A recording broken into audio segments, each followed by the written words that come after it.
On Tuesday, President Donald Trump attacked Democrats for conducting investigations into potential misdeed by the Trump campaign and administration. "The greatest overreach in the history of our country," Trump tweeted. "The Dems are obstructing justice and will not get anything done. A big, fat, fishing expedition desperately in search of a crime, when in fact the real crime is what the Dems are doing, and have done. Presidential harassment," he added. The attack on Democrats echoed his rambling speech at CPAC over the weekend, in which the president accused Clinton Foundation staffers of being killers. Raw Story spoke with Yale psychiatrist Bandy X. Lee about the president's recent outbursts. Lee is a forensic psychiatrist at Yale School of Medicine who teaches at Yale Law School. She edited the New York Times bestseller, The Dangerous Case of Donald Trump. 27 psychiatrists and mental health experts assess a president, to be released in an expanded edition later this month. She is president of the World Mental Health Coalition and currently organizing an interdisciplinary conference with top experts of multiple fields from around the country, to happen in Washington, D.C., on the date of the book's launch. Raw Story. President Trump's CPAC speech seems to have brought his mental health back into the spotlight over the weekend. Lawrence O'Donnell even quoted from your book the other night. What are your thoughts about the speech? Bandy X. Liz, a member of the public, asked, when Donald Trump wrapped his arms around the flag, it evoked Lenny from Of Mice and Men squeezing the mouse until it's dead. Is the president going to destroy our country? I didn't tell her this, but my answer would have been that he is well on the way, as long as we let him. How are we letting him? By colluding on the most basic point, by telling ourselves that the mental unwellness we see is not what we are seeing. Allowing him to give as long a speech as he did, allowing him to continue on Twitter, allowing him to remain in his position, and allowing his staff to turn over so that he has no one left but those who enable his illness, all this is the opposite of the proper treatment that he needs. Containment and removal from access to weapons, urgent evaluation, and then the least restrictive means of management based on the evaluation, is the medical standard of care. Even the president deserves medical standard of care, and he is not getting it. The natural course of disease is that it will engulf the afflicted persons and lead them to destruction, if left without resistance. In medicine there is no difference between physical and mental disease, but mental disease will be experienced differently in that the afflicted person willingly, even fervently, goes to her destruction, bringing others down in the process. I have a colleague at the World Health Organization, Dr. Gary Slutkin, who approaches this human destructiveness as an infectious disease. If we do not treat this phenomenon as an affliction of the mind, a symptom, but rather as a political strategy or an otherwise normal process, then we will surely lose.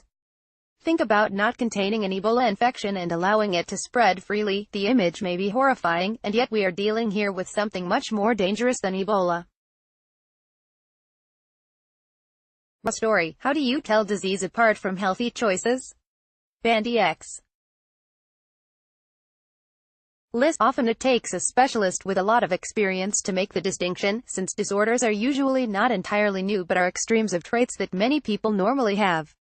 You have to know to what degree that constitutes pathology. You also have to know a little bit about what the different diseases look like. A cancer cell, on its own, looks very healthy and is very efficient in sucking up all the nutrients around it and reproducing rapidly. It looks like success, but it eventually depletes the organism supporting it and brings everything down, including itself. Raw Story. Trump tweeted, the Dems are obstructing justice and will not get anything done. A big, fat, fishing expedition desperately in search of a crime, when in fact the real crime is what the Dems are doing, and have done. He calls it presidential harassment. What do you make of his words? Bandy X. Liz, in mental disease, a useful clue is the level to which the person denies any possibility that something could be wrong with oneself. If one denies it vehemently, then that is already a clue. After a certain point, you start using the formula of taking the opposite of what the person is saying to be true, and taking all assertions to be projection, and by now I have more high-quality data on Mr. Trump than any patient I have ever treated. So what he is really saying is, I will obstruct justice, since it looks like they are getting a lot done. I'm on a big, fat fishing expedition in search of a way out of this, since I know the real crime is what I am doing, and have done. You can test this method elsewhere, when he says he believes President Barack Obama was ready to go to war. Anybody else but me, you'd be in war right now. You can interpret it as his saying he is ready to go to war and that we are likely soon to be in a war like nobody else but he would incite. When he calls Democrats angry people, all killers, he is giving us information that he is an angry person who is akin to being a killer. So when mental health professionals come out with assessments about the president's dangerousness or mental impairment, we are not trying to call him names but applying scientifically validated formulations that make revelations about him, such as chaos in the White House, very unsurprising. Seasoned professionals knew it all from the start. This is why the law in all 50 states gives us the right to contain someone who presents enough psychological evidence to be a danger, whereas law enforcement can only do so after something has happened. This past week was symbolic of two of the greatest dangers of this presidency, those of nuclear war and of civil war. We cannot expect a leader who is highly attracted to nuclear weapons and war to continue efforts toward peace when they do not bring him distraction or accolades, and when his former fixer Michael Cohen said there may never be a peaceful transition were Mr. Trump to lose in 2020. I cannot say I disagree. Raw story. What can we do? Bandy X Lee. We really need to begin with a proper evaluation. Medical evaluations and legal investigations have a lot in common, as I have learned from teaching at a law school for over 15 years. You gather evidence to support each of your statements, make use of precedent for your current evaluation. In medicine, this is scientific research and observation over multiple similar cases, and dispense the right treatment based on your discoveries. This is our grounding in reality, and the reason why Congress, it seems to me, is focusing heavily on the special counsel's investigations, even though you do not need criminal indictment to proceed with impeachment, for example. Similarly, Section 4 of the 25th Amendment may not need a medical finding to be implemented, but medical evidence is what grounds it in reality and keeps it from becoming a purely partisan game. Medical professional opinion is admissible in court as evidence, in other words, it has the status of fact.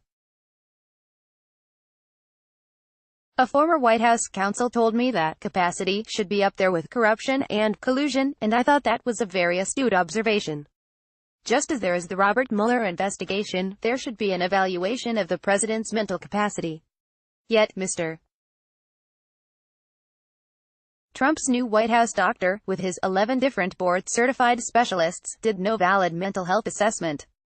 The American Psychiatric Association, which I criticize often because the public needs to know what information it is being depriving of, confounded professional opinion, a diagnosis, with any opinion of a professional, blocking a whole profession from saying a word about this president, the rule used to prohibit only diagnosis.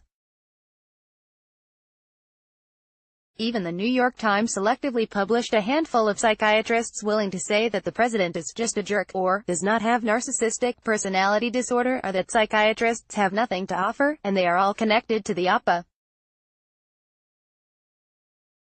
In fact, the whole editorial board came out with a statement early last year that mental health professionals have nothing to offer about the president. Without being an expert, how do they know the limits of the expertise? The ethics of being an expert is first to state the limits of your knowledge. It is not for a newspaper to say,